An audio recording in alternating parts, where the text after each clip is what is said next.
Church of Santo Spirito is one of the most famous landmarks south of the city in the heart of the Oltrarno. It's believed building started here in the 13th century to build a complex for the Augustinians.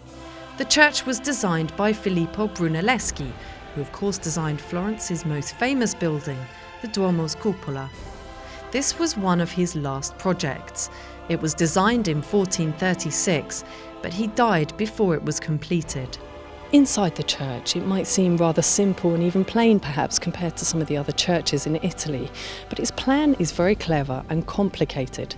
It's shaped like a Latin cross, and running round the outer edge are 40 chapels, while there are 35 of these columns running in parallel right around the church. At the centre of the church is the main altar. Its outlandish Baroque style is very different to Brunelleschi's sparse and simple interior. Usually the noble families of Florence would patron a chapel.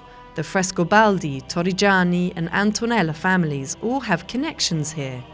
The Torrigiani family even had a grid so that they could worship from their palazzo next door without having to enter the church. One of the most famous works of art here is Filippino Lippi's Madonna and Saints.